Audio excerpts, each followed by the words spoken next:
جب زندگی رلائے تو سمجھ جانا گناہ معاف ہو گئے، جب زندگی ہنسائے تو سمجھ جانا دعا قبول ہو گئی۔ اللہ خود پر کوئی احسان نہیں رکھتا، اگر آپ نے اس کے لیے کوئی چیز چھوڑی ہے تو وہ آپ کو اس سے بہتر نواز دے گا۔ جب تمہیں گناہ کے بعد ندامت ہو تو سمجھ لو کہ اللہ نہیں چاہتا کہ تم اس راہ پہ جاؤ۔ اللہ کے آگے جھکو، اللہ کسی کے آگے جھکنے نہیں دے گا۔ زندگی تب خوبصورت لگتی ہے جب کسی کے چہرے پہ مسکراہٹ ہو اور اس مسکراہٹ کی وجہ آپ ہو۔ جب درد بڑھنے لگے اور کچھ بھی سمجھ نہ آئے تو اپنے رب کی طرف چلے جاؤ، کیونکہ دلوں کو سکون اس کی یاد میں ہے۔ جب عبادت سکون دینے لگے تو سمجھ جاؤ کہ اللہ تم سے راضی ہے۔ کائنات میں کوئی اتنی شدت سے کسی کا انتظار نہیں کرتا جتنا اللہ اپنے بندے کی توبہ کا کرتا ہے۔ جب کوئی دل دکھائے تو چپ رہنا بہتر ہوتا ہے، کیونکہ جنہیں ہم جواب نہیں دیتے انہیں پھر وقت جواب دیتا ہے۔ دنیا میں سب سے تیز رفتار چیز دعا ہے، جو دل سے زبان تک پہنچنے سے پہلے اللہ کے پاس پہنچ جاتی ہے۔ انسان کے جسم کا سب سے خوبصورت حصہ دل ہے، اور اگر یہی صاف نہ ہو تو چمکتا چہرہ کسی کام کا نہیں۔ مقدر اتنی بار بدلتا ہے جتنی بار بندہ اللہ پاک سے رجوع کرتا ہے۔ جو لوگ دوسروں کی خوشی میں خوش ہوتے ہیں ان کی خوشی میں کبھی کمی نہیں آتی۔ جن گھروں میں اللہ کا ذکر ہوتا ہے وہاں سکون، محبت اور برکت نظر آتی ہے۔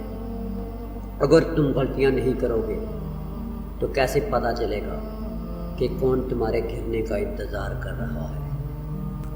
وقت اچھا ہو یا برا، اللہ کبھی بھی کسی کا ساتھ نہیں چھوڑتا ہے۔ برے سلوک کا بہترین جواب اچھا سلوک، اور جہالت کا بہترین جواب خاموشی ہے۔ اللہ کی راہ میں کوشش کرو اور کبھی پیچھے نہ ہٹو، کیونکہ اللہ نے تم سے کوشش مانگی ہے، نتیجہ نہیں۔ کردار ایک ایسا ہیرا ہے جو ہر پتھر کو کاٹ سکتا ہے۔ بڑا بننے سے پہلے چھوٹا بن، کیونکہ بڑی بڑی عمارتوں کی بنیاد چھوٹی چھوٹی اینٹوں سے بنی ہوتی ہے۔ جب خاموشی کو ہتھیار کے طور پر استعمال کیا جائے تو یہ الفاظ سے بھی زیادہ زخم دے سکتی ہے۔ لوگ کتابوں کی طرح ہیں، ہر ایک کی اپنی کہانی ہے۔ اگر آپ کا اپنا گھر اپنے سکون کا باعث نہ بنے تو سمجھ لینا کہ توبہ کا وقت آ گیا ہے۔ لوگوں کو پرکھنا چھوڑ دو، کیونکہ تم نہیں جانتے کوئی اپنے اندر کیسی جنگ لڑ رہا ہے۔ کسی کو ذلیل کرنے سے پہلے خود ذلیل ہونے کے لیے تیار رہیں، کیونکہ اللہ کا ترازو صرف انصاف تولتا ہے۔ جو لوگ درد کو سمجھتے ہیں وہ کبھی بھی درد کی وجہ نہیں بنتے۔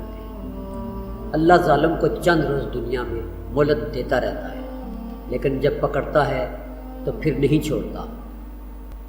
انسان پریشانیوں کی گنتی کرنے کا ماہر ہے، لیکن نعمتوں کا شمار کرنا بھول جاتا ہے۔ اپنوں سے ایسی لڑائی نہ لڑے کہ لڑائی تو جیت جائیں مگر اپنوں کو ہار جائیں۔ آج اگر زندگی مشکل ہے تو کل کی آسانی کا وعدہ بھی اللہ تعالیٰ نے کیا ہے، بس دعائیں یقین سے مانگتے رہو۔ جن باتوں پر جھگڑا کر کے لوگ منو مٹی تلے سو جاتے ہیں، انہی باتوں پر ہلکی سی مٹی ڈال کر دنیا میں پرسکون زندگی گزاری جا سکتی ہے۔ صبر میں شکوہ نہیں ہوتا، صرف خاموشی ہوتی ہے، اور اس خاموشی کا شور صرف اللہ ہی سنتا ہے۔ قرآن پاک بار بار کہتا ہے، نہ امید نہ ہو، کمزور نہ پڑو، غمگین نہ ہو، بے شک اللہ ہر چیز پر قادر ہے۔ جس کی انا اس کے قد سے اونچی ہو وہ شخص رشتے نبھا نہیں سکتا۔ جو بندہ اللہ کو پسند ہوتا ہے اس کا عمر کے آخری دنوں میں یہ حال ہوتا ہے کہ وہ کہتا ہے کہ میں نے کچھ نہیں کیا اور یوں ہی عمر ضائع کر دی۔ کچھ لوگ اپنی آدھی زندگی پڑھنے میں گزار دیتے ہیں اور سیکھتے کیا ہیں؟ دوسروں کو نیچا دکھانا۔ جب کسی کم ظرف پر احسان کرو تو اس کے شر سے بچو۔ کچھ نیکیاں ایسی بھی ہونی چاہیے جن کا اللہ کے سوا کوئی گواہ نہ ہو۔